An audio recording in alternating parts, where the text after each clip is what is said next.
You are listening to Bliss of the Abyss. Ooh, yeah. Mm-hmm.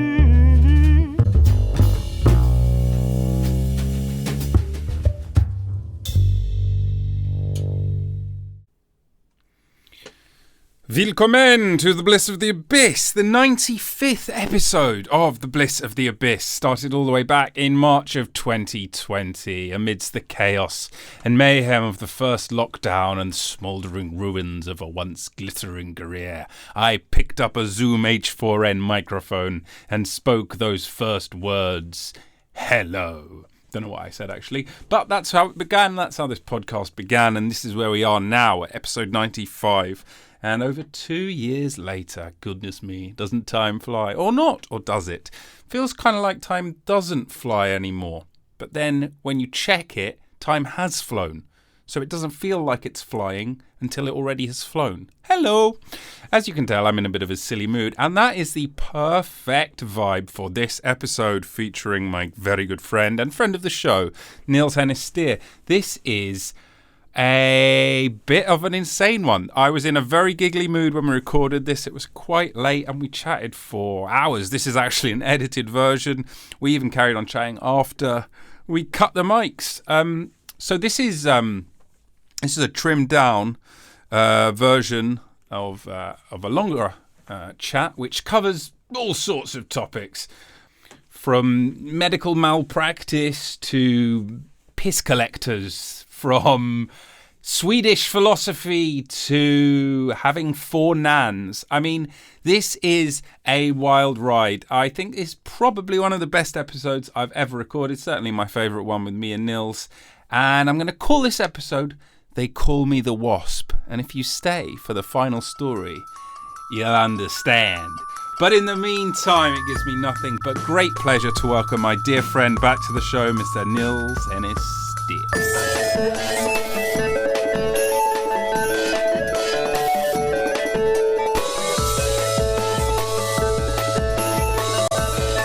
Recording in progress. Well, the warm-up was gold, and now it's just shite. Yeah, what we're going to have to do is sort of wait until the glory strikes us again, because we'll be wading through the muck for a while yet, I'd imagine. Should we go with... Go on. You know, when George Costanza and Elaine are by themselves and it's just tedium, that's what's coming up. I like tea. Fruit tea. Chamomile. Well, I don't think we have a George and Elaine dynamic, but we'll see if it will develop. Do you remember the one where he gets a crush on her? We'll see who gets a crush on who. There's a long way to go yet. Or a short way, depending on... What if one of us is already there, Rob? Full-blown man crush. I'm edgelording the whole thing. But I wanted to start by saying congratulations are in order, because it's your 3rd time on the podcast. Yeah, hey. Little in-joke there. No, do you want to share your good news with people so I don't have to butter you up? Well, there are actually 2 bits of good news, but I assume you're referring to the fact that I've been hired to Uppsala University. Yeah. Pending the contract. It's coming, right? right? Any day now. You know, it's been like 4 weeks, but I'm pretty sure they're going to post it through. I've been teaching for 2 months, but any day now. Do you guys get paid in Sweden? No. Yeah, so I've been hired as an associate lecturer. What does that mean? It's basically a tenure track position. It's what you hope for as someone in the philosophy job market. It's ostensibly a 4-year position, but with the expectation that it be made permanent. And it has 50% research, 50% teaching distribution. So it's what I've been working for since at least 2014, I'd say. Awesome. So very exciting. And then the other exciting news was that a paper that I co-wrote with a former colleague of mine, who actually is the other half of the 2009 Michigan entering year in the doctoral program, because we were the only 2 people who were admitted that year for various reasons having to do with a slightly weird visiting weekend, which we can go into or not. Well, the weird thing is, I did an MA with only one other person on it as well. Right. Okay. So Yeah. you know the feeling. Yeah, it's bizarre. It's hard to tell if you should feel kind of snubbed because everyone else knew better and left, or if you're the elite. But anyway, we co-wrote a paper together, which we've also worked on for about 7 or 8 years, and it's just been accepted a couple of weeks ago to Ethics, which is for those not in the know, it's the journal in moral philosophy, and so just amazing. Brilliant. So the obvious question is, what are you doing wasting your time on my epoxy little podcast talking bollocks? Well, how am I going to get the word out, Rob, to all the secret moral philosophers out there? Yeah. No, that's a big chunk of my audience is moral philosophers. You'd be surprised. And people in Uppsala who want to know the ins and outs of university hiring in their town. It's a weird demographic. Yeah, actually, my friend moved to Uppsala. You're not going to believe it. He's a graphic designer. He moved there. He loved it. Yeah? Yeah, he's dead now, but, COVID. Okay. Well, the Swedes, they didn't do much, did they? I mean, no, they took a different approach, but I don't want to give you the platform to get political about that. They might rescind it. Look, the contract's still in the post, mate. Don't shoot yourself in the foot here. Is it Lovely though? Sweden. Do you use the post? Is it an electronic form? I think the email's just on its way. It's just crawling along. Have you ever found something in your junk box that you're like, this is important? Yes. Yeah. Thank ye gods that I look, because I know some people who don't look. They just leave it to fester and rot, and then they'll just click empty every now and again. Seems sensible. So is your friend still there? It sounded like he'd left. Well, he recently came here to get married, and then I think he's like sort of umming and ahhing, because he's from here. He's umming and ahhing whether to relocate his life, but he loves it in Sweden. So, okay. That's one. I don't know how large the population of Uppsala is. We can find that out pretty quickly. That's all the data set I need. Someone's mate. Have you ever visited? Yeah. I've been there a couple of times. I gave a talk there.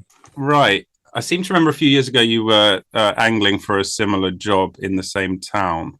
Yes. So, in fact, I interviewed for basically the same job, and under the advice of my brother, who is he's an investment banker, basically living it up in Vancouver. When I told him I had the interview, he said they were going to do it on Skype. This is pre-COVID, so there was no Zoom. And he said, "You write to them now or call them and say I'm coming out to Uppsala." And he's thinking, being kind of from the cutthroat corporate world, you got to draw first blood. Yeah. So I did, and sure enough, they're like, "Okay, yeah, if you want to come." And I was like, "This is too easy." And then the same afternoon, they sent an email out to all the candidates going, "If you'd like to come to Sweden." Oh, fuck.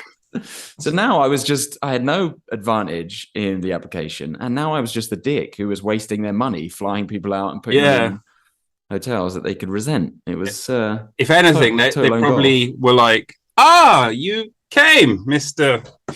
Enniste, great.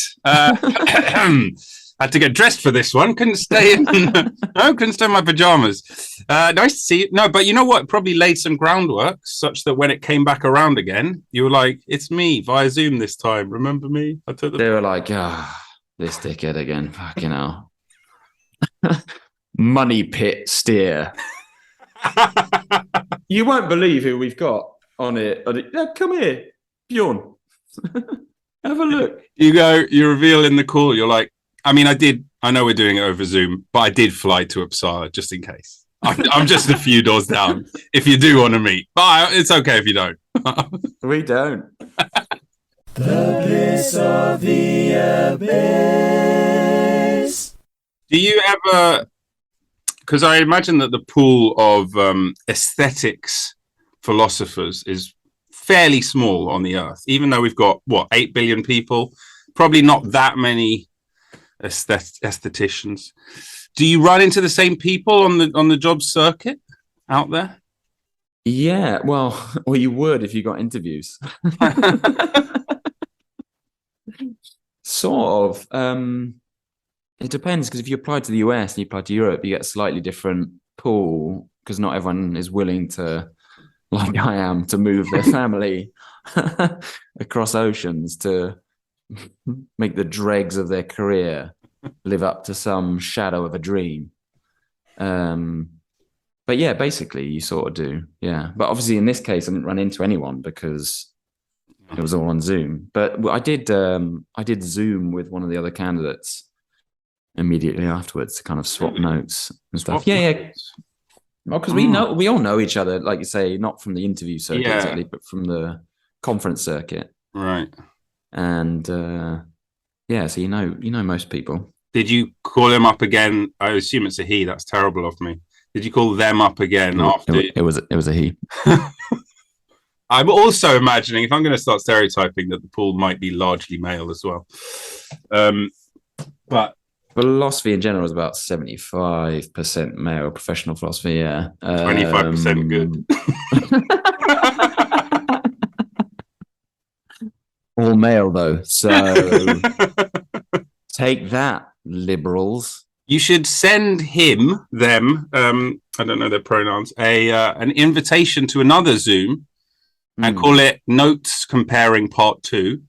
He'll, join, like, hi, and you'll be like, nah. Well, it'd be cruel of me to do that twice, Rob. So I consider that already. Oh, wait, even better if you've already done it, because you can call it Olive Branch and proceed to further rub. He's there punching in the numbers of my Zoom room like, this can't be good. Well, let's see what he has to say. Maybe I just open, ticker tape. We're still partying here, buddy. Sucks for you. Typing in. Somehow you've got, like those vanity plates. Somehow you've got a Zoom code number vanity. It's like boobs. There's some 8008. Something is wrong with this. Boobless. Okay, join. Password. Yeah. I don't know why I'm joining. This feels like a setup, but I want to hear what this bastard has to say. Yeah. No, I won't be doing that, Rob. No, and good. That's precisely why I'm the right candidate. Yeah, there we go. Right? Because your ethics are on point. Yeah, well, at least as far as interviews go. Yeah, in the theoretical realm. Well, congratulations, dude. Thanks. What's really good news? What's new with you? I've just found the funniest YouTube clip ever, and that's why I look a bit red in the face. I've just been laughing. Do you want to see it? Go on. And by the way, I look red in the face because my camera defaults to tomato in a way that I have no control over. Is it a filter? No, it's just like... Wait, the way you said no made it sound a little bit guilty, though. No! Damn, he's caught me. Listen, those fetish days are behind me. The tomato world, it was too intense. All I'm saying is I'm going to be doing this for the whole of the rest of the course, so we'll see who's intense. Doing what, Rob? It just looks like you put on your regular sunglasses. That's right. That's what I've done. Right. Do you want some context for this clip? It's only 14 seconds. Yeah. Okay. I would categorize it in the realm of news blooper. Okay. Which actually is a ripe mine for comedy, if you ask me. It's from America. They're doing a link from one segment to another. What could possibly go wrong? Right after the break, we're going to interview Eric Weihenmayer, who climbed the highest mountain in the world, Mount Everest. But he's gay. He's gay. Excuse me, he's blind. We'll hear about that. Okay, as we head to the break. Wait, what was the actual story? He's lying? Blind. He's blind. Oh, God. Why does she think they're the same thing? Hold on, listen again. Right after the break, we're going to interview Eric Weihenmayer, who climbed the highest mountain in the world, Mount Everest. But he's gay. He's gay. Excuse me, he's blind. We'll hear about that. Okay, as we head to the break. She's confused herself by how confused she is because she repeats. He's gay. Sorry, he's gay. By which I mean he's obviously gay. No, I'm sorry. Ooh, off day. He's totally gay. God. Yeah. You may also have noticed that I've enabled the dislike button to be re-shown. I didn't like them taking it away. So wait, in that video? In all of YouTube. Check it out. Look at this. 9 people didn't like this. I did. Although the quality of the video is quite poor. Wait, 8-bit resolution. They've not that 8-bit resolution. it's chiptune news. They've removed the dislike button? Go to YouTube on your computer and see if you can see the dislike count on any video. What am I looking at? He's blind, not gay. Charlie bit my finger. Charlie bit my finger. Sold as an NFT for many millions. Yeah. Okay. Oh, there's a dislike button. Yeah. Click it and see if it tells you how many you got. Feedback shared with the creator. Yeah, there we go. Now I feel bad. I can unclick it. Moral quandary. Oh, wow. Yeah. I think they did. It was an attempt to sort of, at least this is what they said, to sort of get people to be less negative on their platform, because, as you can imagine, a platform like YouTube has a lot of negativity. Yes. Yeah. YouTube comments are so bizarre because obviously in the moan, they're just like in the moan. He's gay. In the main, they are just these like cesspools of bile. And you just think, who the fuck is doing this? Yeah. But then there are occasionally videos, like music videos in general, right? Or there'll just be recordings and it would be set up as a YouTube video where it's just people. It just brings out like the best in humanity. Yeah.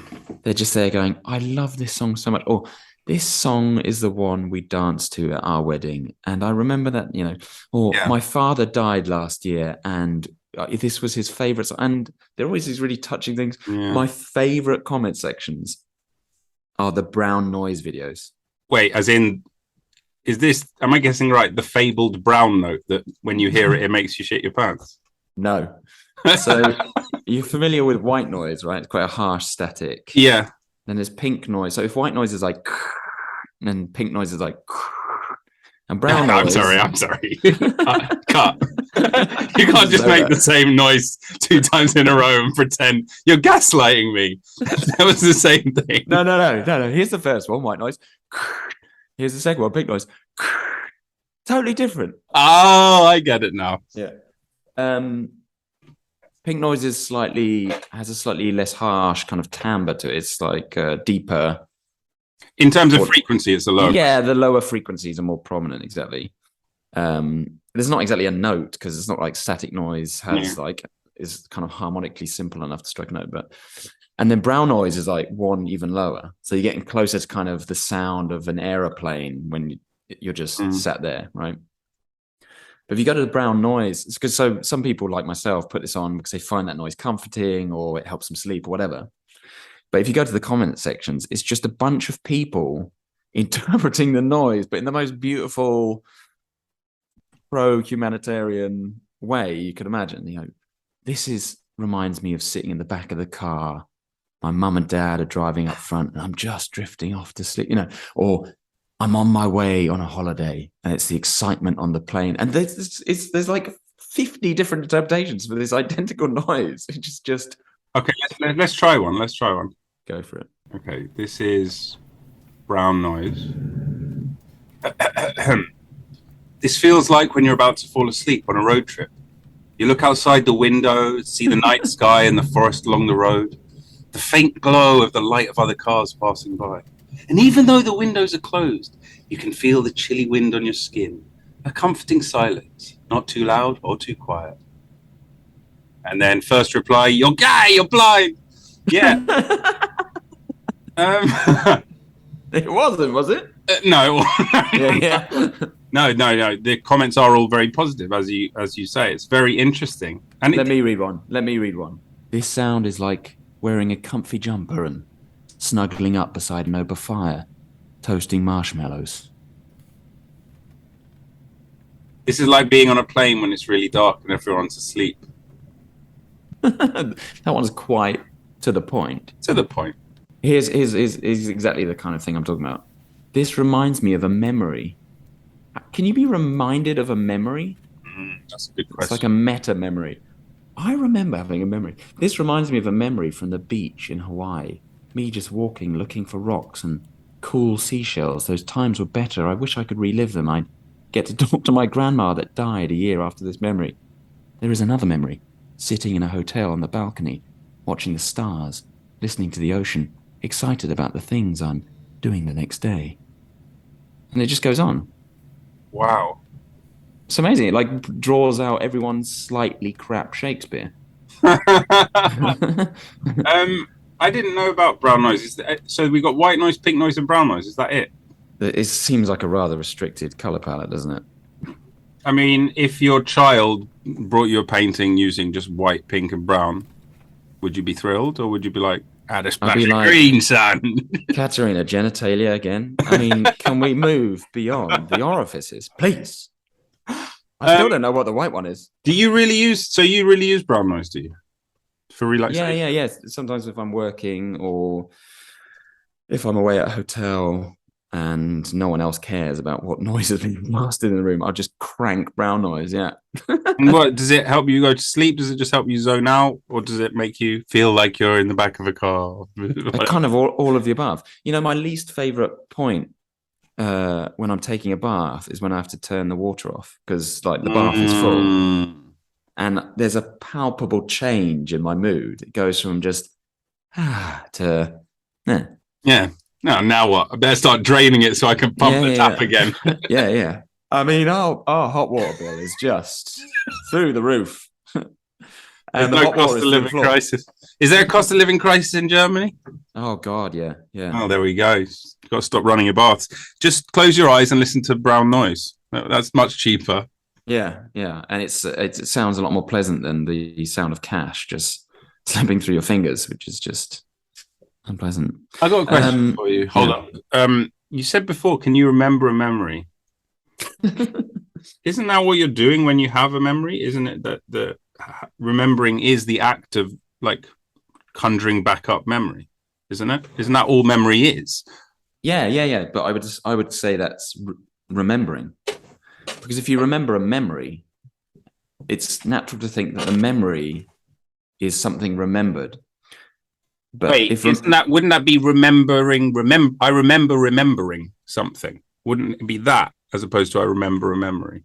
Yeah, that's how I hear I remember a memory. Okay. Because the natural way to express it for me is I have a memory.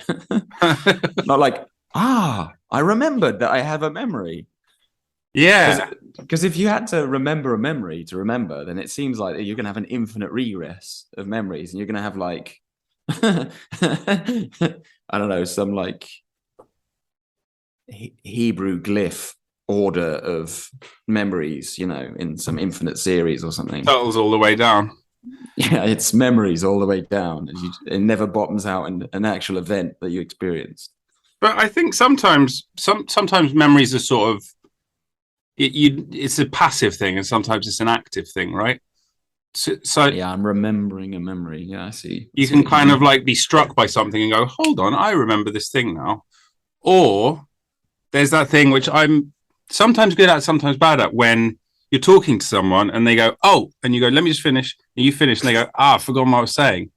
And they go, what were we talking about? It was this. No, it was the bit before. You were talking about the mouse. There was a hole. You were talking, there was a wooden, that's it, wooden. And then it's like you kind of have to, that's a more active way of getting a memory involved. Do you know what I mean? I do know what you mean. I don't think there's anything particularly deep about what I'm saying, rather than just kind of like pedantic. But I would describe that as remembering what you were saying. Like, what's the object of the act of remembering? It's the scene or the thing you were going to say. The object of it is not the memory. The memory is you conjure a memory. Do you remember a memory? I don't know. That sounds odd to me. Whatever. I know what she means. Well, glad we settled that. Glad we settled it. What happens when you have a clash of memories with two? So we can tell the story of the piss. So let's explain That is quickly explained what it means. We were in a group chat, and one of the members of the group chat fell silent for quite a long time. Were in a group chat. This sounds like the story has a much more catastrophic end. Jeez. I remember being in the group chat. We still are in the group chat, but a moment came up in the group chat. You were there. And we were talking about, let's call him Stuart. We were talking about one time when Stuart and I and you were in university together, and he was very lazy and would piss into spare jars or pint pots that he had in his room. And let's say they would stock up. And at a certain point, we basically insinuated that his room, every spare bit of table or shelf, Every receptacle. was at least half filled in various states of decay. And he was nowhere to be seen to rebut the charges. And I think it spiraled out of control. And in a weird way, it supplanted the actual memory I had. And now this much more lurid image of Stuart, the piss dweller, whose name is Dave. No. Let's not call him Dave. Let's call him Mr. Jones. I think that's more. Oh, yeah. Yeah. And then he did turn up, and he confirmed it to be true. Basically confirmed the story. It's true. My pseudo memory of that is now not one or two pint glasses with nominal amounts of piss. It's like, someone who collects someone who collects animal parts in jars, and they just have like a storage warehouse. It's like that, but someone's removed all the lids, and instead of animal parts, it's just his human urine. Do you think just on every possible shelf space, teetering? Where do you get all the glasses, Dave? Do you think, back then when there were those collectors like the Victorians, they'd be like, and this is the uterus of a wombat. It'd be like weird jars of everything. Do you think even back then people were like, oh, it's a bit much, man? There's this thing in London called the Horny Man Museum. It's this Victorian explorer. He collected like all these things, right? All these different jars, things in formaldehyde. One of the most intense is like, it's the stages of like, I think it's a kangaroo, but it could be some other kind of animal of like from embryo to almost birthed fetus. And they're all just like stuck in time in that stage of development in formaldehyde in a jar. And it's like 4 weeks, 5.5 weeks. Just a bit like, why are you doing this, man? 8 weeks. You put your ear to the jar. You say, "Kill me." We're not killing him.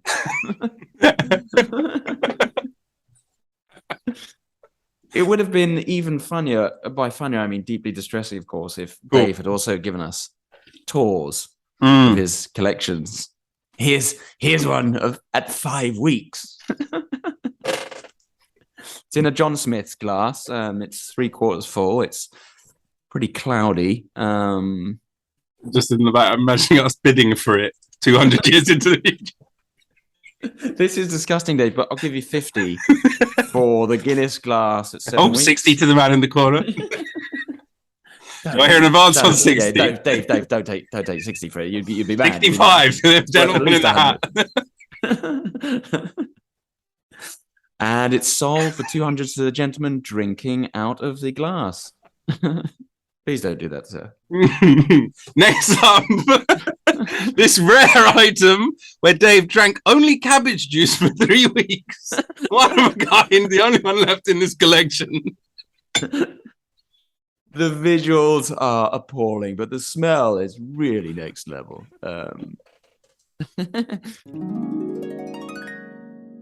We jest, but there's this place in Bethnal Green called Victor Wind, House of Curiosities, and it's like the sort of modern take on that Victorian explorer idea. So it's way weirder, and like one of the things he's got is like a collection of like fossilized celebrity shit. Oh God! like in a jar. He's like, "This is Amy Winehouse's kind of thing," and you're just walking around his weird shop, and he's like, "You're just like, this is tragic," and it's all like, Whoa. am I going too fast or too slow? I'm not sure. It's like a whirlwind of information. But I haven't taken speed measurements yet. I just know I don't like blind. it. Blind. It's Victor Wind. Victor Wind. Okay, I mean the name is already it's a bizarre one. How is he obtaining these fecal samples? I don't know, man. I think he's like got he's got a phone line to the famous, the rich and the famous. Here he is. This is it. He's like a weirdo. Look, cabinet of monsters, dead pets, human hair. He's one of these guys. So it's a bit more macabre. I think that's him. If I had to guess, he's like some Aristo's kid who grew up with money and like connections, but was weird. And that is completely based on speculation and conjecture. I have no idea. But if you go to his place, you'll realize that that's probably a good enough guess as any. Money and connections, and apparently no toys, so he had to construct playmates from fecal matter and hair. Yeah. Come on, Mr. Pooh. You're my best friend. Oh, I've destroyed him again. Why do they always die on me? What's that, Mr. Jones? You've brought me another pint glass. Thank you. 60. Yes. 60 to the man in the corner. 60 to the mentally disturbed child in the empty room. Where they're talking really fast, is it a bit like, like jazz scat? Like sometimes they're not actually saying words in scat, right? Sometimes they are, but sometimes they're not. Kind of like jungle MCs where they're like biddly, biddly, biddly bow, right? Sometimes it's actual words. Sometimes Whoa. too fast or too slow. It's such a whirlwind of information, Rob. I haven't yet taken speed measurements. You're telling me biddly bow is Biddly. Whoa. You're telling me that you're telling me A, they say diddly. And B, you're telling me this is nonsense? I'm not sure. It's conjecture, much like my speculation about Victor Wind. But maybe the auctioneers aren't actually saying anything when they're talking really fast. It's just they're more like a jungle MC.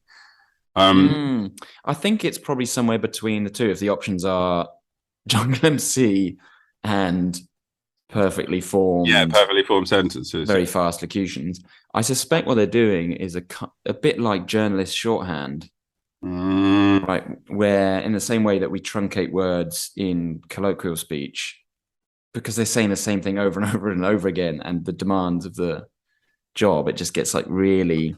Right. That's a good point. Yeah, because the same sort of vernacular will come up time and again in the vagaries of the job. Yeah, and because it would also be really weird if they're in a job where they have to say stuff really fast. I'm assuming that's the case, by the way. They have to say stuff really fast in order to keep the excitement up or whatever. And they decided to just add gibberish in there. I mean, that would seem to slow them down, if anything, right? It would add hurdles. Or is the idea that they're supposed to... You can never have a moment's silence. Is it? If you feel words slipping away, you've got biddly bow left in the chamber just in case. You need to listen to an auctioneer and see if any of the terms are biddly. And go to the gentleman of the biddly bow and £100 and here we go. Fast talking auctioneers compete for top prize. I mean, these are going to be at the freak end as well of an already very quick art form. Tim Mark of East Iowa seemed to have the right voice, speed, along with his expression and good voice control. Wait. To hold the prizes. Good voice control. It's like an aesthetics dimension of judgment here. It's quite interesting. Sorry. Yeah, I just what were you gonna say? there's a commentator. This is like a sport. Yeah. She's like watching, going, Tim there with the interesting biddly in the middle of a 20. No, Rob. No. I tell you what's happening. This man is so incredible. In addition to do the rapid thing, he has provided the commentary in a woman's voice. He's just, It's a form of ventriloquy. Yeah, he's like Mongolian throat singing, but with auctioneering and TV commentary. He's able to do his own director's commentary on his life. You know, there's a reason he's won it 8 times in a row. Fair. Markham. He's quite good, but I think he's doing quite a lot of biddly. 3 pre-selected public. Not enough bow. This is a live auction event, so anybody here at State Fair can buy any of the items. Judges score. That's what he was excited about. People can buy stuff. I'd love it if they would. Times are tough. Well, please buy something. We're really struggling. Yeah, look, he won a trophy. Look at that. Yeah, he did. Now, you could play it, of course, on YouTube at like 0.25 speed, and then we could. Fucking hell! Can we do that? Settings, playback speed. This is why they pay me the big bucks, Rob. This is gonna. Shall I put on captions? Oh, of course they've disabled it. Imagine you put captions on it. It just says biddly, biddly, biddly bow, biddly. Phil there with 2 bows after a biddly. That's very unorthodox stuff. That'll be a deduction right there. Let's hear him on 0.25 playback speed.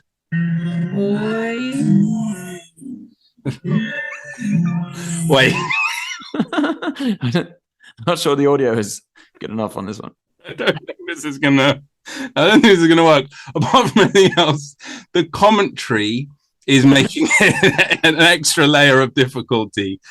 Let's see if we can find someone else with crystal clear commentary before we abandon this as redundant. Here we go. An auctioneer. Oh no.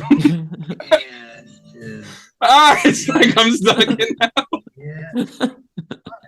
Strangely hypnotic. Auctioneers contest. There's finals and Quick. I can't believe this is 4 minutes. Right. When do they? Okay, hold on. Looks like we got a bit. Here we go. Yeah. We got a bidlier. All right, here we go. What do you think? It's. Oh, we only get a tiny bit there. And I think he's chatting bollocks. He goes, all right, here we go. I think, okay, we're going to see it. Good luck. Good luck to everyone if this works. What are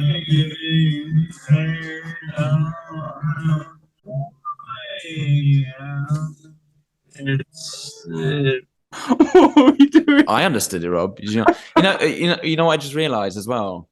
These are not good videos to watch because they have to be talking bollocks. Because if it's a competition where you just have a bunch of people lined up to do auctioneer talk, they're not going to be selling something every time, are they? Yeah, it's a good. If they just run out of cattle, are they going to say to the last people, "Well, sorry, you can't compete. We just have nothing to sell."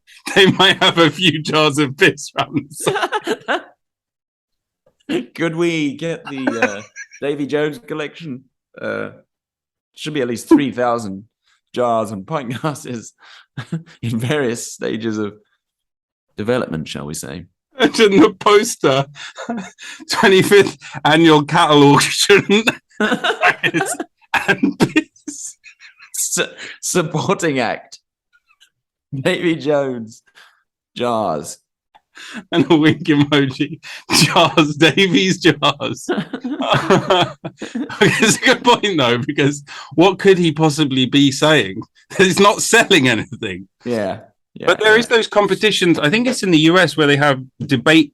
They do debate competitions, but speed debating. Have you seen it? I don't think so. They actually write it out and practice it all ahead of time, and they're actually making cogent arguments to try and it's a specific kind of style. I think, is it called Chicago style or am I remembering something else? This is called Chicago style. I think it's this. At 0.25 speed. High school debate. is not what it used to be. There is the traditional debate still, but now there's a hybrid. That's right, policy debate. It's about detailed research and the physical ability to argue your side in just a few. Be faster. WD and Sean Lewis introduces you to the fast minds and some fast talking he found at Whitney Young High School. Overall health emergencies, It's debate so fast, so few of us can actually understand. Ensuring medical care for immigrants is critical to obtain a swipe. But here at Whitney Young High School, some of the country's best Why? are What's honing their craft. And rising health costs collapse the economy. Kevin Hurd Political capital as the shelf place, and I use relative movie to space and Miss A.L. Gonzalez are ranked among the top high school policy debaters in the country. That Newman in the background. That's Newman in the background. Newman in the background. They're Jerry. evil overlord. Frankly, given what they're doing, I can't think of a more appropriately nonsensical figure to be leering over them. Now, what is the point of this? What the fuck is the point? Don't get me wrong. I'm a real pluralist and a real admirer of the diversity of human practices and things people find rewarding and aesthetically pleasing and so forth. But Bidley, what are they doing? What the fuck are they doing? What? And why are they he was like, he's the top, one of the top in the country. At what? At what? What's Pissing away his time, apparently, and embarrassing his parents. It's so weird. It kind of reminds me of like Guinness World Records, where it's like he broke the world record for running in a straight line with a milk bottle in his head. And you're like, that's not a world record. This is a completely irrelevant thing to human progress. It's added nothing. It's taken away nothing. It's a net nothing. Yeah, I don't know why they're doing it. But, you know, they're hot prospects, mate. They're biddling their way to the top. They are going places. Where those places are is yet to be established, but they're going there. Good. How did we end up talking about? No idea. I don't know. Do you think if we slowed them down to 0.25? It sounded like they were Biddly, bow. That was 2 bows in a row there, David. I'm afraid. It's back to the pint glasses to you. Man, I spent 3 years on the pint glass sack. Not enough time with the pint glasses. It's like that. Have you seen Jiro Dreams of Sushi? Where it's like he's like 93. He's this sushi master, and his son is like 55, and he's been doing the egg omelet for like 23 years. Yeah. He's like, please, Dad, I just want to gut some fish. And he tries the omelet. He's like, you're not ready, son. Carry on. One day you'll get the egg right. Particularly because it became really evident watching that as well, that all the work had gone on in the selection of the fish. Everything else was just, you know, you could take it or leave it, like brushing the soy sauce on the, you know, that stuff I could do. It's the selecting of the fish is where this guy's genius is. And so to insist that his son just keep making the fucking omelette, it's just cruel. It is cruel. It reminds me of, you know, the prank you do when you're with your friends or whatever, of like, oh, no one makes a cup of tea like Nils, right? Oh, Nils. Yeah. Oh, yeah. Oh, yeah. No, let me make you one of my Nilsy cups of tea. Exactly. He's been gaslighting his son his whole life. Yeah. And that's the point, of course, where Dave gets up and is like, no one makes a drink like Davey. No, please. I've got plenty. And his excuse was for these endless jars of piss in his room. And they were the toilet was upstairs. One flight upstairs. That's totally false. Wait, is it not even true? This was in first year, wasn't it? Yeah, it was down the hall. What's he talking about? There were 3 stairs, but they went down. And I don't mean 3 staircases. I mean 3 steps. He was like a sleepwalk away from the bathroom, but half a sleepwalk away from the next empty jar, of which there were copious numbers. I'm actually guessing he didn't even get out of bed most of the time. He probably just rolled to one side, had a few pint glasses at the ready. You? Yeah, well, otherwise you have to aim.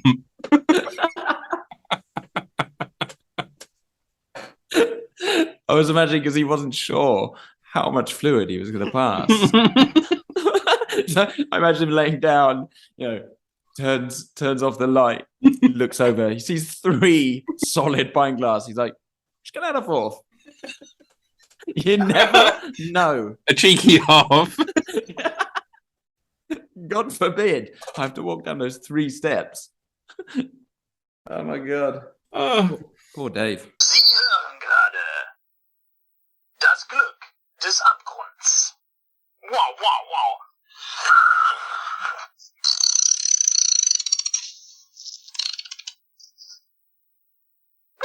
It's bad. Did you ever know anyone who was a hoarder?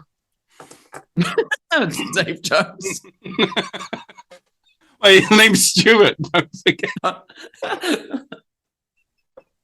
It is convenient that he has a generic name, If he was my name, I mean, everyone could find out exactly. Yeah. It was like a proper hoarder. No, I don't think like a pathological hoarder. I mean, I think there's some family members who probably have their storage has got a few too many vacuum cleaners, Yeah. How about do you? My nan at the end was kind of quite hoarderish, but I think it's probably overkill to say she was a hoarder. And also that's kind of circumstantial when, you start being less mobile and stuff. It kind of stuff just starts to accumulate as opposed to it being, an active sort of, well, I mustn't throw away the newspaper from 1973 type thing. Yeah. But I have been round someone's house who I thought was sort of perhaps going that way. Your gran grew up in the UK though, right? She was she was born within the sound of bow bells. All right. Okay. That one anyway. Yeah.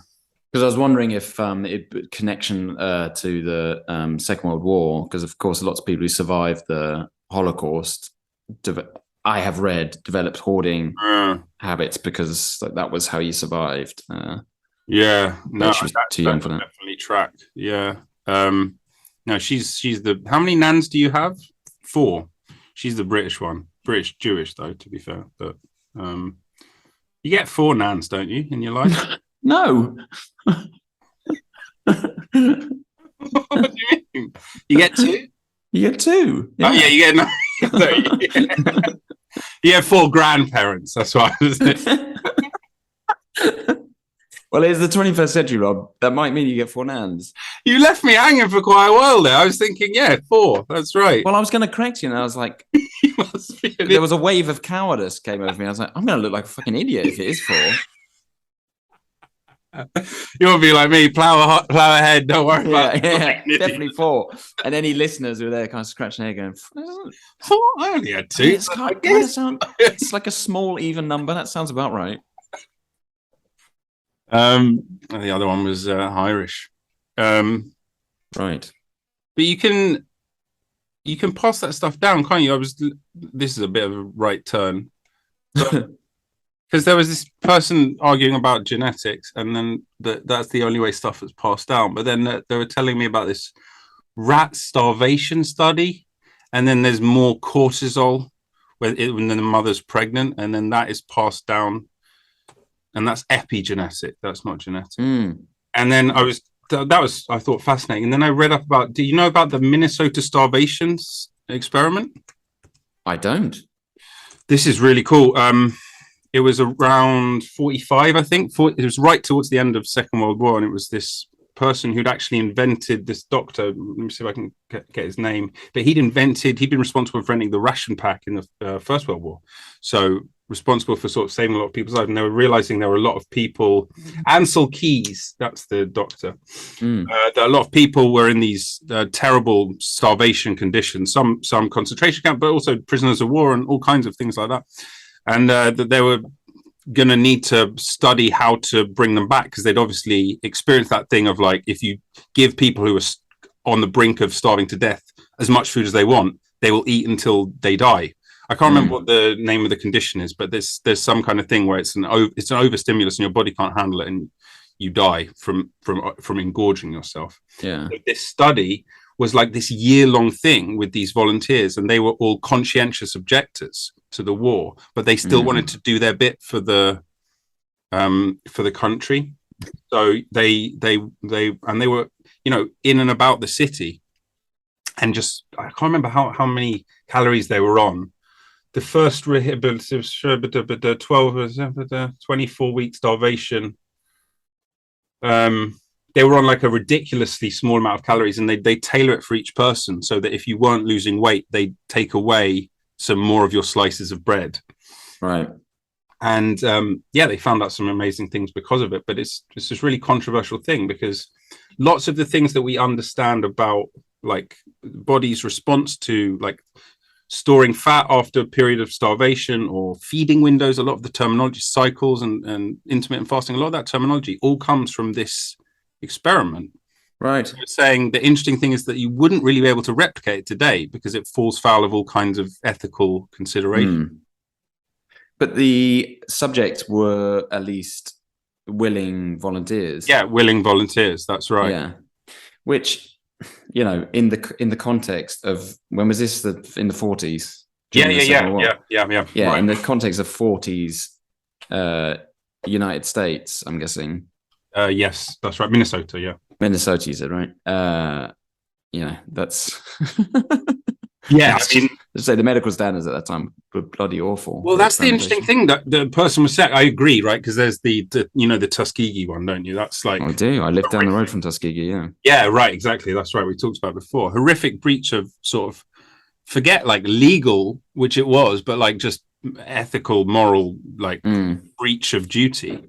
But I think the interesting quandary with the Minnesota starvation experiment is that it seems like it is a bit of a breach of care, the way they did it, especially like letting them out in the community. One guy got so like out of his mind that he chopped off a couple of his fingers. Right.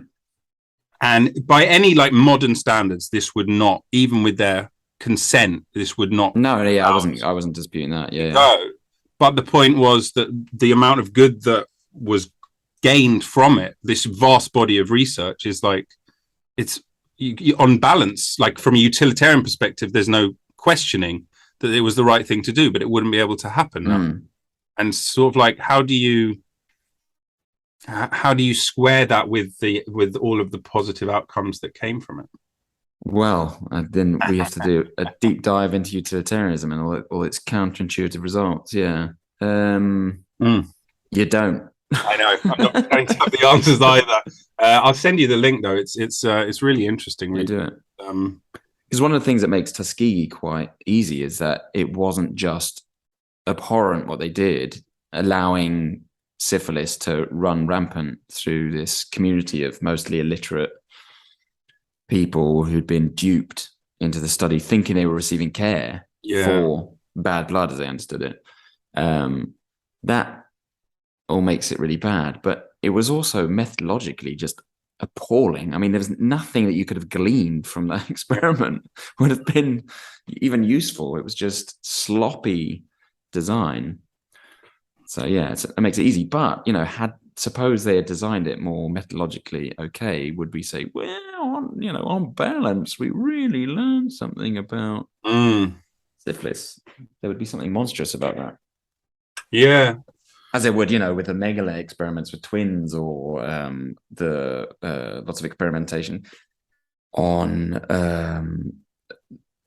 the early experimentation on surgery that happens in the same part of the world in the Deep South, before and as the advent of anesthesia is occurring, and these people just being cut up. Yeah.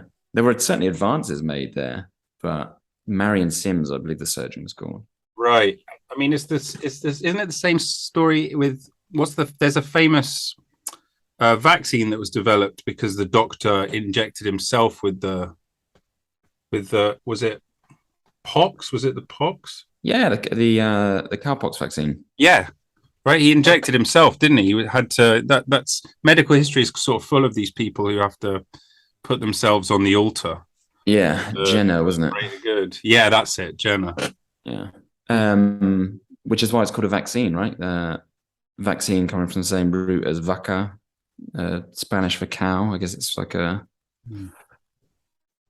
I didn't know. Latin term for cow. Yeah. Yeah, you wouldn't do it today. You wouldn't do it today, but maybe you should. Maybe. I guess the most recent analog would be like COVID, right? People putting themselves forward for COVID studies early. Yeah, but I mean, it's not quite the same. I know. No, it's not the same at all. It's so highly regulated. Yeah. This is what made so many of the worries about the actual vaccine seem, to me, so ridiculous. Of course, there are risks with any medical intervention, but the number of hoops you have to jump through to get these things approved. What do they call it? Phase 4 is human, right? Phase 4 trials. Yeah, to get to phase 4, it takes so long, doesn't it? I mean, yeah, and not just long, but like so much work has to go into it. And of course, people are concerned because it struck them as a relatively new kind of technology and something that had been brought to market quite quickly. But how much time has elapsed is only one indicator of how much time, as it were, real time has been put into understanding the effects of the vaccine. And just the sheer number of people who were working on it at one time meant you could do, I don't recall the exact numbers, but something like 20 years work in a few months, because the entire globe had exactly, right? Its medical resources to say, yeah, because I remember at one point in the middle of the pandemic looking up, like, because in our world, broadly speaking, Western world, the same sort of names kept popping up with regards to vaccines, and then AstraZeneca got a bad name, even though obviously the numbers around that are sort of very vanishingly small as well. I was looking up, I was like, oh yeah, the whole world has got this pandemic, and it's like Hungary's doing this vaccine, Chile's got this vaccine. You know what I mean? Like everywhere, there was hundreds of different vaccines, and we only hear about however many. But all of that data, assuming that countries are sharing the information, all of that goes into the wider pool, doesn't it? And it's why there was, like you said, such quick advances in such a short space of time. Yeah, I mean, the people I know who work in medical research, I mean, they would just tell you up front, like, we got to do COVID now. That's where the funding is, and I mean, that's a slight caricature, but that's not the world I live in quite. But that was certainly my sense from the outside, that I think everyone with a medical degree was being right to do this thing. Because if you're trying to pitch for funding and you're like, I'm interested in studying leeches, and they're like, good luck with that. And their potential. Ready, hear me out. So, Mr. Jones, you want to study the effects on tumor growth of storing what exactly in your room? Copious jars of urine. Uric acid is what we're studying, but urine is the cheapest way to obtain the acid. So I'm afraid we're going to have to. I'm afraid hang on. Sorry, we have a lot of people. COVID. Did I mention COVID? Oh. Yeah. and how many jars is it? And do they have to be left open? Is that a requirement? Not for the study, but for team morale. The bliss of the abyss, it's here now. Speaking of medical stuff, did I tell you I broke my collarbone? You didn't tell me directly. You told me by way of your lecture that you wanted me to give, not lecture. Oh, of course. You wanted to give me notes on. No, me to give you rather. So I didn't, but I don't know the entire story. So wow. Is it still broken now? Well, yeah. I mean, it's healing. We're about almost 4 weeks out from the surgery. Can you do any tricks with it? No, I mean, it's been screwed together. Oh, you went deep.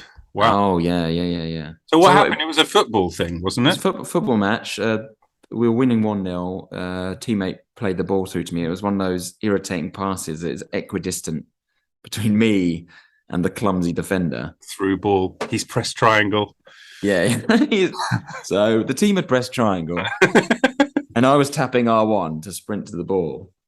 And this defender did a slide tackle, and it looked like he was going to clean get the ball. There was no reason for him not to get the ball, but then it turned out his leg was just too high, and he had pressed square instead of circle for auto foul. Yeah, got in hard. And Click joystick. It was I do it on my joystick, which didn't help at all. By joystick, I do mean penis. And so he connected with my legs, and like for a split second, I was like, "Ow!" because it really hurt. It really connected. And immediately afterwards, I landed on my shoulder, and I was like, "Forget the legs. Yeah, I don't know what this is, but it's new, and I don't like it, and it's not going away." Going away. And so, people crowded around because I was, when you're in that much pain, like it's kind of like an ankle sprain, but maybe a level up, like when you full on tear the ligaments or whatever in your ankle. Yeah. I know I do that feeling, yeah. And so I'd land on my shoulder, and then people crowded around and said, "Do you want an ambulance?" And I'd had a similar injury before, where I'd let myself fall heavily because the guy who'd found me was this total dick, and I wanted to get him sent off. Right. But this was many years ago, and so I thought, and that time, I lightly put my shoulder out, and a couple of weeks later, I was fine. I thought, well, this feels kind of like that. And then I went off. There's a guy on our team with some chiropractic experience. Not a doctor. Yeah. Come this way. No, it's better we do it in the room. Yeah. But so he took a look at it. I was still in a lot of pain. Yeah. A couple of minutes later. And he just thought, it doesn't look right. I think your arm may have popped out. So he quote unquote popped my arm back in, which I think was probably just the two parts of the collarbone fucking past each other. And which was, after he did it, I saw stars. It was excruciating, but then I did feel better. Which either means he finished the job and broke the bone. And the adrenaline was, what you want is a clean break. Yeah. He just punched me right in the collarbone, and it felt great. Yeah, and then I had to lie down. Yeah. And I just said, just call me an ambulance. Yeah. I'm paying for the... You're an ambulance. Statutory. You're an ambulance. No, call me an ambulance. You're an ambulance. You're an ambulance, mate. Hey, I'm in a lot of pain. Ambulance. So yeah, they picked me up, took me to the hospital, and I assumed that they took an X-ray. I assumed they were just going to say, well, looks fine. You just rest it up, but sure enough, it was a break. And it was one of those breaks where the technician, who's not really supposed to give you the medical diagnosis, was just like, they're going to have to operate you, mate. Because the bone was just so misaligned. Right, yeah. It was unlikely to heal, or if it was going to heal, it was going to heal in a very awkward way. Yeah. So yeah, a couple of days later, I went in under knife. Under knife. General or local? General, which is the first time. And I was remarkably calm. I thought I'd be really nervous, but then, which ended up being important because the day before, I'd been standing around part of this huge hospital complex waiting to have my pre-operation chat. So I met the anesthetician, and they talked me through what the full anesthesia was going to be and all the rest of it. Yeah. And there was a meeting with some bureaucrat, and it seemed like we'd done everything. And then so now I'm in this gown, with my ass showing. We're in the foyer to the operating theatre. There's a line past which you're not supposed to tread unless you've been you've sanitized your hands and all the rest of it. Right. And they're just like, do you have your consent form, after you chatted to the surgeon? And I was like, well, yeah, it should be there. If it's not there, it might be in my documents in my bag. Anyway, we fish around for this document for 20 minutes. And then I start to ask them questions like, when would I have gotten this form and all the rest of it? Now, when I got into this area that we're standing in, they'd offered me a pill to calm me down. I turned it down because I was like, honestly, I'm feeling really fine. My pulse isn't elevated or anything. I'm good. And it was good I didn't, because it turned out they had not debriefed me on what the surgery was actually going to be. Because the whole time I was standing, I was thinking, no one's actually talked through what they're going to do. I mean, they're going to fix it, but they haven't really said what that entails. And that was how it. Well, Hurst, dear, the pill should be kicking in any time now. Yeah. So I had to like sign the paperwork, but had I taken this calming agent, I wouldn't have been allowed to. So I would have had to sit around for 3 or 4 hours waiting for this. Oh, of course, yeah, because you'd have been off, yeah. a bit kooky. And then you were under for how long? And what did they do? Not long, like an hour. And then they bolted a plate, or they screwed a plate to the collarbone. 2 screws and a plate joining it. No, 10 screws and 10 a long plate. screws. Yeah. There we go. They didn't give you the IKEA job. You got the full. The Germans, they don't fuck around. Yeah, really. Yeah. The IKEA job. We're missing there's always a screw missing. Has anyone seen the Allen key? Yeah. Oh, they use a proprietary Allen key. Oh, fuck. Just jam it. Just twist it there. It'll be fine. Oh, it's kind of bent off a bit. Oh, it'll be right. You got a different kind of hex key. The star one that normally. Can you be cool at the airport now and walk through the thing and keep beeping? You won't be surprised to hear that you're not the first person to ask me that. But I did fly recently and nothing happened. Were you disappointed or secretly thrilled? Well, I couldn't tell if the machine was so sophisticated that it could tell that it was just titanium and not worth worrying about, or if the machine was so bad that, despite the fact that I had this chunk of like 300 grams of metal or whatever it is on my shoulder, it had no idea. Do you imagine that when it heals, you'll be stronger than before? Because, metal. You never had metal in your body till now. I guess as long as the plate's there, that's possible. But the bone itself, I've read, will be no stronger or weaker than before. And yet, you should read what I'm reading, mate. That's weaker a lot with you. You are fucked. Yeah. Yeah. No. It sounds like it's still too early to tell. I guess if it's only 4 weeks ago, that's still pretty fresh. Like, have you got full range of motion and everything back? More or less, yeah. I'm not supposed to raise my arm above. That's what I'm doing now. Yeah. I'm not supposed to do this. I'm supposed to do this. Yeah. It burns. I'm imagining, like don't do press ups and weightlifting and stuff like that. That would be but right. But needs must. Just you stop an animal like me from exercising his natural instincts, Rob. You can, and I haven't done a press up since. Yeah, I'm not supposed to lift more than 5 kilos, although it's not clear to me at this point if that advice from the early stage. It must be on a sliding scale, right? You'd think so. It'd be weird if at 3 months it was just like, now you can lift 100 again. Yeah, the final calcium atom has gone in and we're good. Yeah. Have you ever been operated on? Other than the knee? Oh, yeah, that's right. Was that general? That was general. Yeah, the other time was for the ingrown hair I had on my face that I almost died from. They had to. What? It was infected or what? Yeah, it was infected. Yeah, one little hair tried to kill me. Almost took me down. Yeah, that was the only other time. And I had to go under twice for that, which was pretty horrible. It's twice for an ingrown hair? Yeah, I was this close to septic. And oh my God. When was this? A huge abscess years ago. I was in Malaysia. Tried some cream on it at first. And then when that didn't work, I was rushed to hospital. If anything, it made it worse. Was it sun cream? Was it sun cream, Rob? Mayonnaise. Same colour, innit? Slap it on. So cream. Did you have? I remember every time I've been under, when I wake up, my throat's all scratchy because they put the tube down there. Did you have that? I didn't, but I'd read about that. Yeah. You bastards. Well, when you deep throat as regularly as I do, Rob, I mean the calluses there are pretty thick. Yeah. It's a miracle I can breathe. What's this form they made you sign again?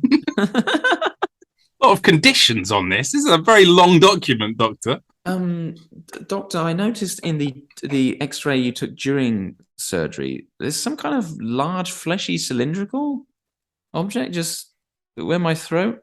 Yeah. Is it? Do you know what that's about? This is a special tool. Yeah. It's a special tool called the phallus, and it helps us. How you say? Feel good about our jobs, and that helps us do the better work. And the vice that comes out the end, the vice. It's a kind of bulb soothes the the garganta, and that's why you feel none of the pain now. Anyway, round 2. Yeah, but it was so successful. We're going to have to put you down again. Wait, you mean put me out? You put me down? Yeah, we felt the full anesthesia wasn't quite enough to, satisfy some of the slightly freakier doctors. And there's 3 doctors poking their heads around the door, hopeful looks on their face, giving them the thumbs up. I noticed, Doctor, as well, you took 17 separate X-rays, and the instrument seems to be slightly differently shaped. And everyone was. There's a professional lighting rig as well. What are the cameras and the curtains for? The bliss of the abyss is here now. Reminds me of a story that my mum's got this smooth collie.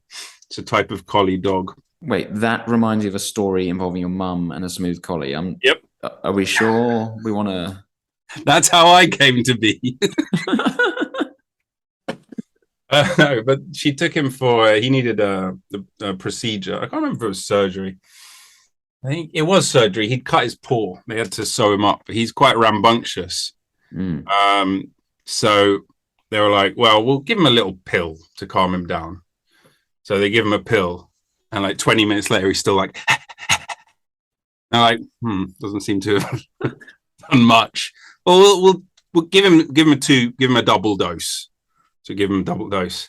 20 minutes later, he's like, right? Yeah, he's quite he's quite up. He's got a lot of energy, hasn't he? That's right. Had to jab him from behind with the needle. Really? He was like, oh, like, fuck. To go woozy. I'd love if the story continued 20 minutes later. We've given him enough to put down several bull elephants, and we're at a loss at this point. Yeah. Is he still with us? He is. Yeah, he's still lively. He's named Milo. He's a bit of a funny origin story. My mum he's a rescue. It's quite a funny story. She got him on the very last day before lockdown. The last day people were allowed out. She met the previous owner, in a car park in the midway point between London and Nottingham, which is where he used to be. She was like, I'm not coming down all the way to London. So I was like, we'll meet midway. So they meet at this car park, sort of like late at night. The country's about to go into lockdown. It feels like a drug deal. It's like, he's your dog. Anyway, so my mum is with my little brother Jem at the time. Still my little brother. Is he dead? Did he grow older than you? I mean, the questions are just proliferating. 7 years ago, he was 2 years older than I will be 3 years today. How old? Do you remember that when you were a kid? You're like, I can't wait to be older than you. You haven't thought this through. So anyway, so she's with Jem. Right. So the sun's going down. They get the dog. The news of the lockdown's been announced. It's got that weird energy. There's nowhere is open. Right. It's like, remember that place where if you're out in public and you needed a piss, there was nowhere. So they're like, fucking hell, just go in the bushes and then we'll, get this dog home. So my mum goes in one bush, my brother goes in another bush, go for a piss. They turn around, where's the coming dog? out. The woman hasn't left yet. She's just oh god, sat there in her car. She's on the phone to the police. They took my dog and they took him for a piss. I want him back. Wait, they took the dog for a piss, or they went for a piss? So one of them was a crime, the other one could be. And was it in a jar? God, this has It was. been a bit of a pissy evening. What's going on? You know, I'm doing Sobre October. No pissing for me. Oh yeah. I'm not sure Sober October means you stop pissing, and if that has happened, Rob, you may want to consult with your physician. What's your doctor's name? He sounded very good.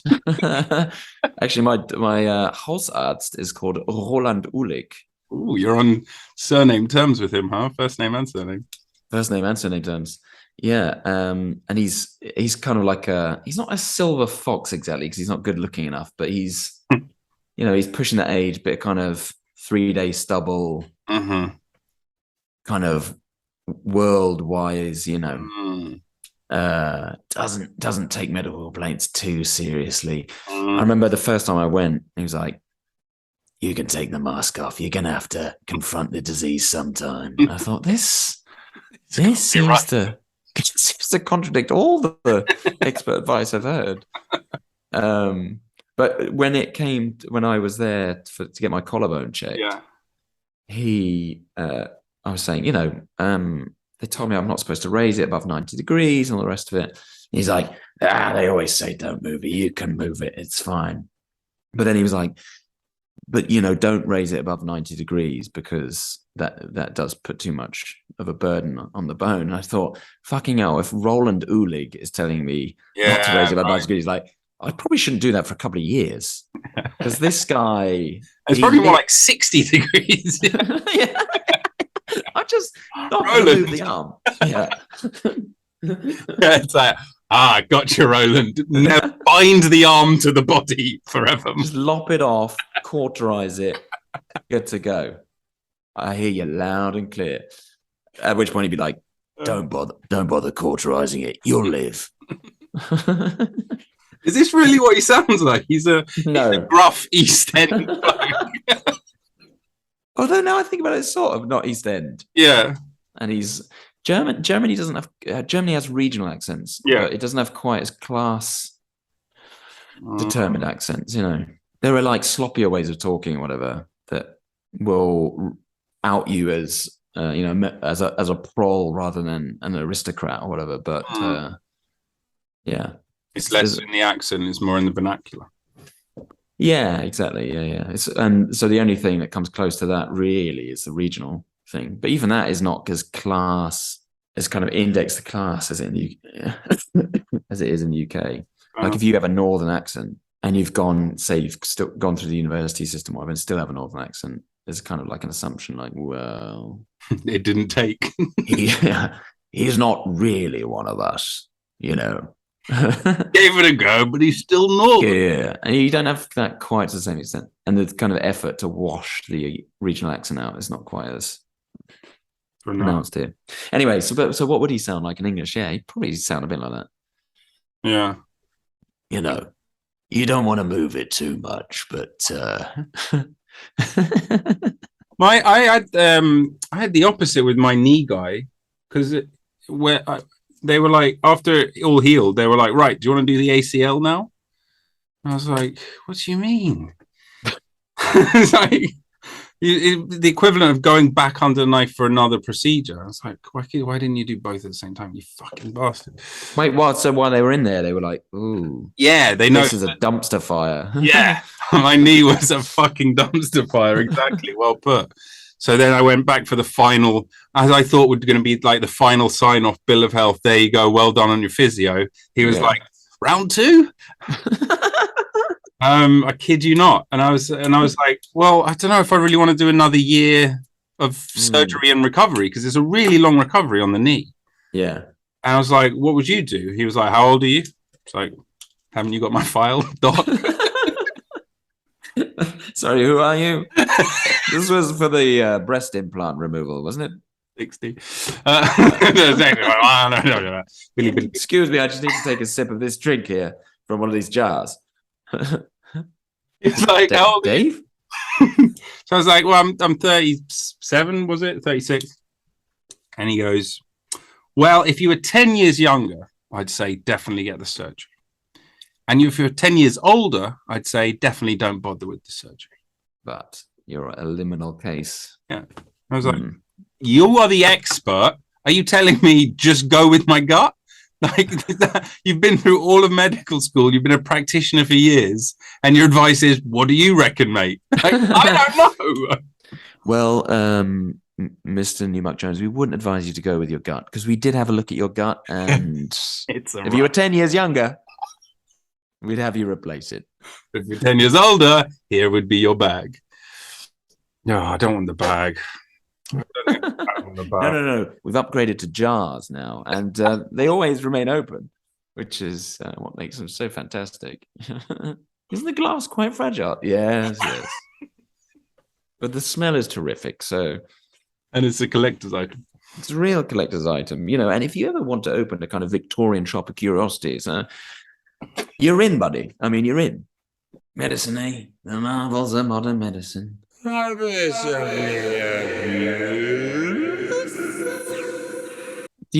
you have like a most memorable story from the, we call it the COVID era? I'd have to think about it. Have you got one that comes to the top of your mind? I have one from the very beginnings. Go on, then. It was April.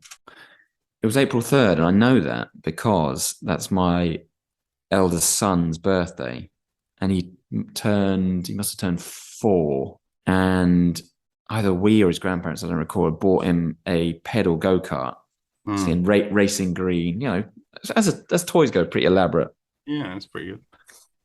And so we took it for a little spin round the block, and of course you were allowed to, for those who weren't in the UK or don't remember, at this time you're allowed to leave the house once a day for exercise, or if you were buying necessities like supermarket goods or medical supplies, that kind of thing. So weird.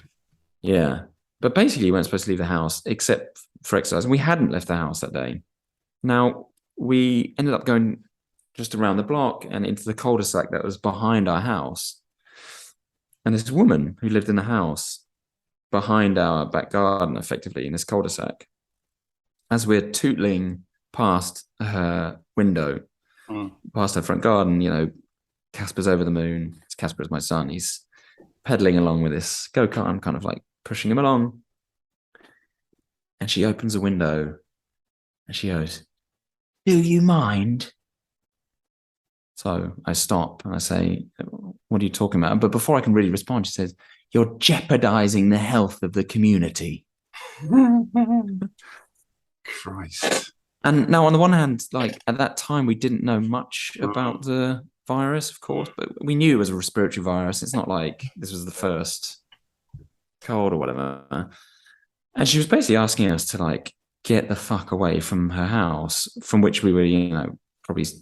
She was talking from the upstairs window, and we were probably about 7 meters away from her or something, because the pavement goes past her front garden, which is quite small. But we were at that point further away from a window than we would have been if we'd been playing in our back garden, which we were at total liberty to do because of how our back garden was positioned. So it was just ludicrous. The idea that we'd be infecting her outside from this distance, even with the ignorance we had of the disease, was just insane. And despite the fact that I was with my now newly 4-year-old son, I just went absolutely fucking mental at her. I absolutely lost it. I just went, "The fuck are you talking about? Go fuck yourself." I mean, I just fucking red in the face, screamed at her. Jeez. Because you've got to remember the context. We'd been, at this point, what was it, March 23rd, I think, the lockdown was announced or brought in, around that time. Around there, yeah. So we're in week 2 or 3 of sitting around at home, in our case, with 3 children. And 2 dogs. And 2 dogs. And this woman, the other thing as well is there's some context here. Yeah. a couple of months prior to this, there'd been a storm that had knocked over. This is now veering totally into neighborhood gossip, Right.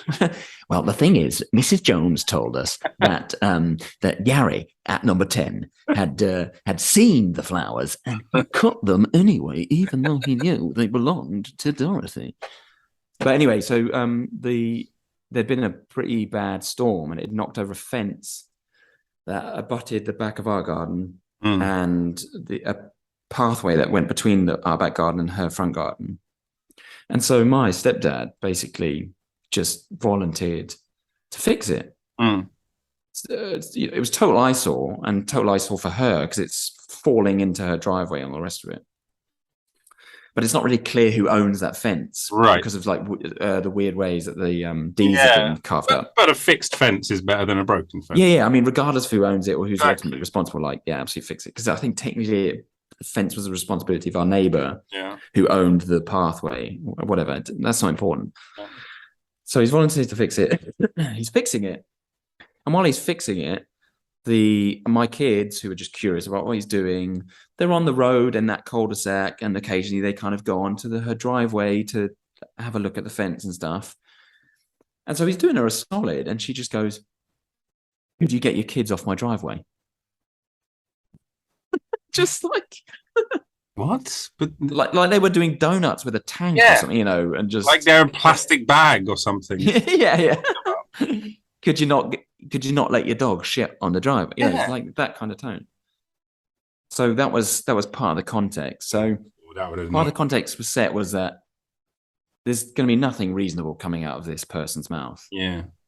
And when it was already on its own merits, evidently unreasonable, I just went fucking mental. Anyway, so I'm screaming at her, and she's occasionally trying to kind of interpolate herself into the barrage of abuse, which is mostly me just going, "The fuck are you talking about? Go fuck yourself, you fucking twat," that kind of thing. Casper, of course, is looking fascinated. Taking notes. Interaction. Cover your ears, son. You can use fuck as an adjective, a verb, and a noun.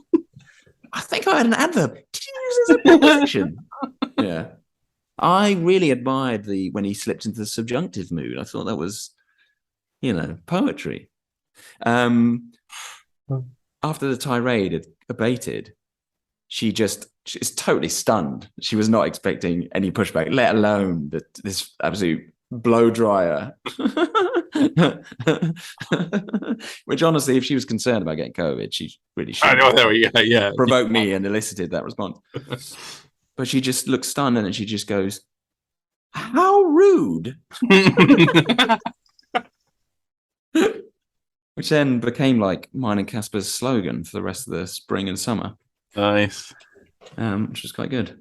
But that story, as well as just being sort of a funny neighborhood one, also brought out a fact which I observed.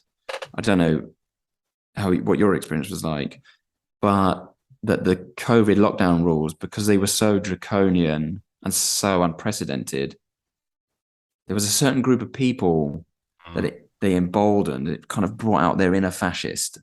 Mm-hmm. And you're suddenly like, okay, so this neighbor is the one who would be dobbing me in to the Gestapo if things went that way, and that was a horrifying, if also illuminating thing to learn, I thought, from that period. And that wasn't there were other experiences like that. Yeah.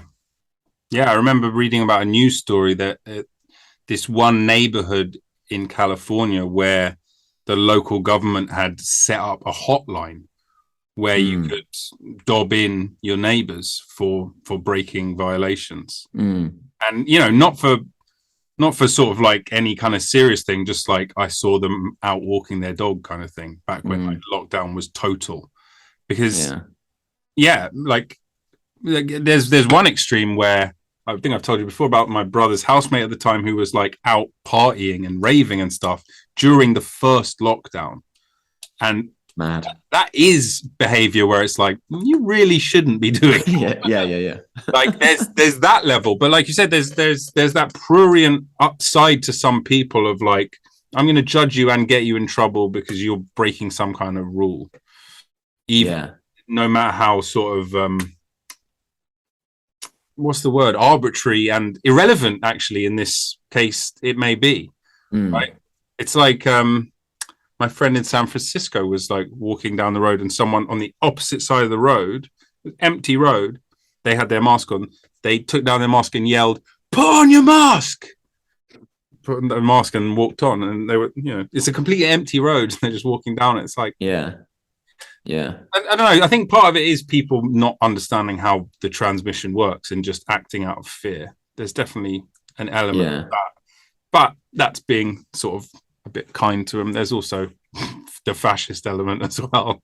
There is that kind of, there's a sort of rule fetishism that it brings out, and the fact that the measures have gone to a certain extreme seems to, as I put it just now, kind of embolden people to, I can really get into this role. But you're right, we have to interpret it with a bit of charity, because I think a lot of people, for obvious reasons, are under pretty unique psychological stresses. Yeah. At that time. Weirdly enough, I remember, now that you've said that, because my birthday was April 23rd that year. Unlike previous years. No. Was that the one where your brother overtook you in age? That's when he was now twice as young as me, whereas before I thrice. Actually, that is mathematically possible. So that was a silly joke. unlike all of the other ones we've made. At least they were logically consistent, okay? Bibbidi bobbidi. What with the weird part about the first lockdown is that we were still renting this room that was now been turned into an office. We were still renting it out, and so lockdown happened, and suddenly we were ordered to stay at home the whole time. So I'm here, plus my wife, plus a roommate. Do you know what I mean? A house. You're just stuck with a lodger. Yeah. So for quite a few months, she was still here before she realised, hold on, this is rubbish, and went back to Canada. Hold on a second. So it was really weird, because like my birthday, we'd had all this elaborate thing planned that we couldn't do any of course. And so instead, Sam, who was the lodger, and Caitlin did this thing where they turned different rooms in the house to different like places around the world. Like the downstairs loo was Jamaica, right? So there was reggae playing. There was a little beef patty with some hot sauce kind of thing. Pretty harsh on Jamaica. That is the bog. It was the opening gambit. There was Italy was in the kitchen. I see the problem now. This is a very problematic birthday, actually. Now I think back, it was deeply racist. The other bathroom was Ghana. Oh yeah. I think the shed was New Zealand. The shed of the world. Yeah, it is the shed of the world. Wait a second. No, we can't do that game. I was about to say rooms of the house, countries of the world, but you know what? It's going to be problematic. Let's not do it. We could let's just do the NATO countries. I mean, I think it's carte blanche there. Okay, where's Ukraine go then, mate? Well, right now it's the fucking skip, isn't it? Yeah, it's the skip of the world. Certainly is. Fucking can't believe it. I had to message my friend who lives there the other day because he's in Kiev. I had to be like, "You all right?" Because they just fucking lobbed. They bombed him again, didn't they? Yeah. Yeah, just like fucking launch some missiles at it. That'll work. Yeah. Insanity. Well, I'm glad you ended what could have been a fruitful and entertaining game by going straight to the bleakest. Yeah, well, what happened is I realized that my story was just a memory rather than a narrative arc like yours. So instead of trying to find some punchline, I bailed out and brought in What about the Ukraine, eh, Nils? What about the Ukraine? Wait, what? Still laughing now? Oh, you're a big joker, are you, Nils? Yeah, well, the Ukraine. Yeah, well, it is sad times. Yeah. And was your friend okay? I'm assuming He is. He's fine. Yeah, he's got a new kid as well, sort of 4 months old. He's doing well, but that's not what we can't end the podcast on my friend who's admittedly doing well, but is still in Ukraine. Well, since we last spoke, I've had some other misadventures. There's one in the south of France. Do you want to end on that one? That's fruity. Let's end on the south of France. It might be a bit drawn out. Which was my living room, I believe. Also the toilet. Now, when I said they made different regions in the house, I just meant in the bog. There were different Each time I went, it's like, guys, I just want to take a shit in peace. Can we stop? No, we know. And you can take a shit in Pisa.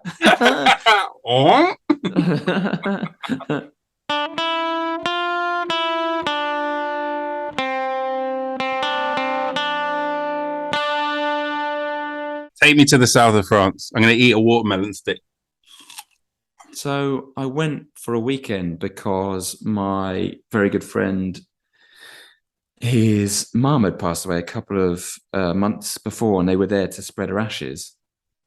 Basically, she had owned a property in this tiny village called Neumark, and a medieval village, really, really picturesque.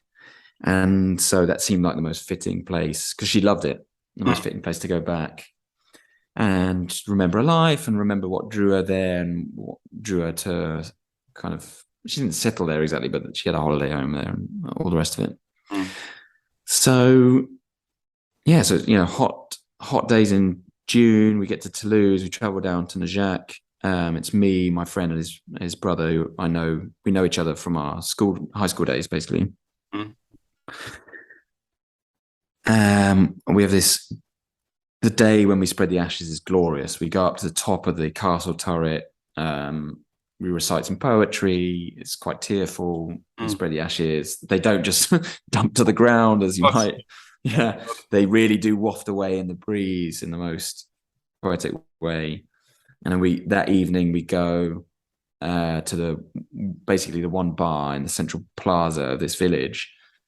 And there's a band playing, and by the end of the night, we're all hammered, reminiscing about our life and all the rest of it. And we take over the instruments and we start singing.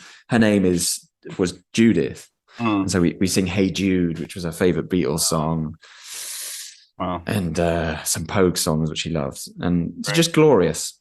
Anyway, so that's the kind of context, and then and then the ending is me walking down the hill, because this village is on a hill, walking down the hill to the train station, and I see on my phone, it says in French that the train has been cancelled. And it's the last train back to Toulouse where I'm due to catch my flight. And I'm like, my French isn't that good. Maybe this cancelled means something else in this context. But no, it's been cancelled. And so I'm somewhat strategically, I was going to say somewhat schadenfreude, but basically strategically pleased when I arrive at the train station. There's a smallish group of people who are clearly in the same boat as I am. And they're on the phone. There's a station phone. And the French railway people are saying, look, there'll be a train there. No, the train, has been cancelled, but there'll be a replacement bus in 15 minutes. So like, great. Just hang out here, get a replacement bus. 15 minutes later, they're on the phone. It'll be 15 minutes. It's like the Seinfeld where they're waiting for the table at the Chinese restaurant. Yeah. 5-10 minutes, it's just that over and over. They're there for a while. And then it turns out it's not a replacement bus. It's just the bus that is passing through Neumark. I'm like, okay. And when's it coming? 15 minutes. You got time. Yeah. They're waiting, and then we get the call on the phone. They say, look, it's not actually going through Neumark, it's going through Lagapie, which is the next village up the line, basically. Okay. Luckily there's a couple of people in the group who are the hosts of some of the people who are trying to get back to Toulouse. So they're locals. They have access to cars, they know people. They get things done, Wow. And so they round up a couple of large vans or cars And we all go to Lagapee. So now we're at the bus stop at Lagapee, opposite which is a hotel that is clearly burned down in the last few months. Also a kind of idyllic village, but things are looking bleak. Yeah, and it's the middle of the night now, right? No. It's the last train, but last train's at like 7 p.m. It's the middle of summer, so right. Of course, because you're quite remote. Yeah. It's getting late. It's a remote part of south of France, but it's getting late, but it's still light. Burnt down hotel is crazy. That was not that was a little ominous. Yeah. There's a phone, of course, at this bus stop. Someone's on the line to the same people. Hey, it's me again. 15 minutes. It'll be over like that. So we're there 15 minutes past. 15 minutes. At this point, we've been here for over an hour. And I'm realizing, like, if someone drives me straight to the airport, I could still get this flight. So there's an elderly couple, not that old, but, you know, they're not getting any younger, Rob. They're sat on a balcony, basically just watching us wallow in our obvious, our evident misery. And so I've befriended a German girl there and a French girl there. Ooh, things are getting spicy. So I asked the French girl to translate for me. And I basically go up to them and say, hey, do you know anyone, or would you be willing to drive me to Toulouse? I've got like, I don't know what it was, 150 euros or something. Because I'm figuring at this point, to buy a new plane ticket, it's going to be like 300 euros, whatever, anyway. Yeah. And they are just, they give the most Gallic shrug you've ever seen. I mean, it's just like, they couldn't give less of a toss. Yeah. Yeah, exactly. Toulouse. You could have said 1 million francs and I would have raised an eyebrow. With your face. No way, buddy. Hey, I'd use a guy who told that woman to fuck herself when she told you to get away from her house, which I think is quite reasonable. Frankly, you're all too close. So they're not interested. They're not interested in thinking about anyone who might be interested. I'm just imagining like a young guy with a car who's like, he'd be well up for it. Yeah, it's a couple hours work. No, they can't do it. Anyway, it's pushing on, and then we get a phone call. Hey, it's me again. Yeah. Is it 15 minutes? It's much worse. It turns out the bus has gone to the other station in Lagapee. Oh, fuck. By the way, there's no way there's another bus stop in Lagapee. Like, this is very clear. One horse town. Yeah. Yeah. So we don't know what they're talking about, but the bus is gone and we're not in it. Fuck. Yeah. So now with these two women I've befriended, I'm like, look, there is a bit of a town there. Looks like on the map, there's a couple of cafes. Should we go and see if someone would be willing to drive us? At this point, I don't think I can make the flight anymore. I just want to get to Toulouse. Yeah, of course. They're really keen to get to Toulouse because it's their last chance to party with this friend who's leaving town or something. Here we go. One thing leads to another, and we leave the bus stop. So we walk into town. We're going from cafe to cafe going, I'm not worrying about the translation so much anymore. I'm just, does anyone speak English? There's a lot of expats there. Yeah, they do. Would anyone be willing to drive us to Toulouse? No, they can't. Okay. So we figure out at this point, there's another way to get to Toulouse, which is to go to a town called Gaillac, which has a train that is running and it hasn't left yet. It's going to come in like an hour and a half. It'll be there 15 minutes. Don't you fret. You're such a little warrior, It'll be here. Will it be like the bus? It could be like the bus, but it won't be like the bus. Anyway, I can't stop doing his voice. It's making me cough. So yeah, Also mildly offensive. it's in an hour. The train in the other village. So you got some hope at this point then. Yeah, because now this village is only half an hour away. Perfect. So the probability that someone's like, yeah, I'll take you there for 100 euros. Yeah, quite high. So I remember being at this one cafe. Does anyone speak English? Turns out quite a lot of them are Anglophone. And I say, look, would anyone be willing to drive us to Gaillac? There's money, etc., etc. And there's this couple in their 50s, maybe their 60s, English couple. And the man just goes, it's an impossible ask. Mm-hmm. And I've explained that we're stranded, and we don't have no way of getting back to Najak either. So if no one gives us a lift here, we are we're camping out in the cafe. Yeah, I mean we are at the mercy of this town. Yeah. And as it turned out later, we were at the mercy of this town. But I'll get to that. It's an impossible ask, and I'm like, you know what? Yeah, it's an impossible ask. It's so reasonable. And I thought, well, maybe it's like a dirt road. Maybe even though it's only 30 kilometers away, it's like a 5-hour just to get there. And I looked up and no, it's a 30-minute drive. So I don't know if this guy hadn't understood the concept of impossibility, if he was training for a role in an absurdist, like a Dadaist play or something, but he was talking shit, Rob. But anyway, regardless of what he's talking, the headline is he wasn't going to give us a lift to Kaya. Yeah, he's not your man. So the girls are quite keen on trying to hitchhike, which we sort of tried to do at the bus stop, but it was the wrong end of town. So now we go to the right end of town and we try, and people either don't want to take us, or they are people leaving the cafes where we were already cap in hand, failing to get their help. Or they don't have enough seats in the car. And we've kind of committed to stick together at this point. Yeah. And now it's getting dark. Yeah. And we're starting to think, well, we haven't eaten and we don't know where to sleep. So we're looking like, are there Airbnbs in this? Right. At this point, you're even kissing the Toulouse plan goodbye. Yeah. Toulouse is, we're now realizing we are in this for the long haul. We are in Lagapie. Oh, God. Which... To the French girl, her suspicion was that it was the local Occitan dialect word that means the wasp, which just is perfect, and we were getting stung. It turned out it doesn't mean the wasp, but it was something the town was leaning into because there were bumper stickers of If it was a horror movie, it would wasp pictures. Yeah. It is an impossible ask. Nobody has driven down that road.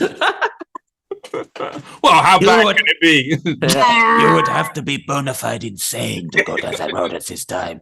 In June? I laugh at your lift. So we make our way back into town. We find the one cafe that's open, and all they've got is beer, cake, and apple juice. So we proceed to have a dinner of beer, cake, and apple juice. And they're closing up shop, and we've got chatting to the young owner, and he's like, so what's the plan? And we say, well, we checked Airbnb, and it doesn't exist in Lagapie. And the one hotel has evidently recently burned down. So... and there's always the wasp, but other than that, we're fucked. He's like, no, the town is the wasp. Okay. Yeah. So we're just going to walk to the campsite because there's a campsite and it's a warm night. I guess we're just going to have to make the best of it. Okay. So we're heading up the hill. And then as we're halfway up this road, we hear the footsteps coming behind us, and it's the cafe owner. And he's like, listen, I have a tent. And we're like, great. Because frankly, that is a big upgrade on open air. Yep. So we walk back with him to the cafe, and for whatever reason, he has his tent in the cafe. It's right there. Recently used? I've no idea. It's just wrapped up. It's not constructed. All right, okay. Very suspicious. Yeah, he's not like an agoraphobe who's like... one at a time. Yeah. It's going to cost you... Are you familiar with medical procedures in Hamburg? There's a little instrument called the phallus. There's a balming cream though. So he's got this tent. He gives us his tent, which weirdly has in his cafe. It's like, okay, great. And his sister is out. It's late at night now. It's a warm evening. And she's out soothing her toddler kid. And she comes over to see what all the ruckus is about. Yeah. And she's like, I have a pillow and a camping mat. Things are looking up. We're like, great, but we'll take those too. So we go down to the river bank, which is in front of another castle. It's a pleasant evening. And in the darkness, we pitch this tent. And now we're like, who gets the pillow? Oh, and there was also a duvet or a sleeping bag. Who gets the pillow? Who gets the camping mat? You're not getting any of it. Who gets the duvet? I can't remember which one I got. I think it was the wrong one, whatever it was. Yeah, of course. I think I got the pillow. It was all right. Yeah, not necessary. It got cold. The tent, fortunately, is quite large, so there's not some like weirdness in the tent. And so we spend this night in Lagapee on the riverbank in this tent we've constructed in the darkness, and make it through the night. And the following morning, we get to the first train. Now, the rest of the group had made an early decision to head back to Neumark because they had options there. So we get on the train and we then meet this group on the train, and they've evidently already filled the conductor in about what happened last night, how the train company had totally fucked us, basically. And so the conductor comes around and she's like, tickets, please. And I just give her a look. And she just goes, Je suis désolé. I'm sorry.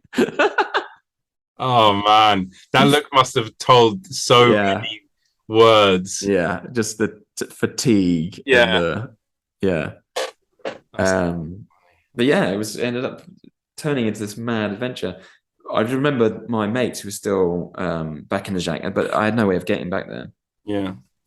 Them texting me and saying, how are you getting on? Or how's your evening going? Or whatever. And I just remember texting back going, I don't think you would believe the turn this evening has taken, even if I told you. Wild. Yeah, so it was exciting. Yeah, it was a bit wild. That story could have gone so many different ways. The guy following us to the campsite. They call me the Wasp. At one point, I thought the elderly couple had burnt the hotel down. Maybe there's another one where you get to Toulouse and you're like, forget the plane, and you go to the club with the couple. Wife's there somehow. Yeah. What are you doing? What are with the children looking sad? Oh, dude. Well, look, there's no way we can top that. That was absolutely fucking fantastic. Pills, tennis, beer. Oh, that's me. You're welcome back on any time. Lovely to chat. Yeah, my best to Caitlin and Nils out.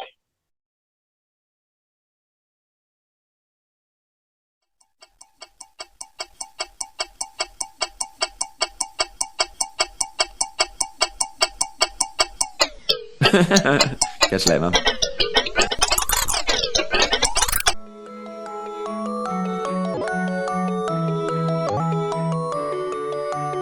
Thanks for listening to the show. If you've enjoyed it, please give us 5 stars and consider becoming a subscriber and maybe even supporting us on Patreon. Really, really, really helps me continue making this show. If you haven't enjoyed it, then you can fuck off. Many, many thanks to Nils Steer for the amazing music and to Dave Fox for the cool artwork. Please keep coming back every week for more Bliss of the Abyss.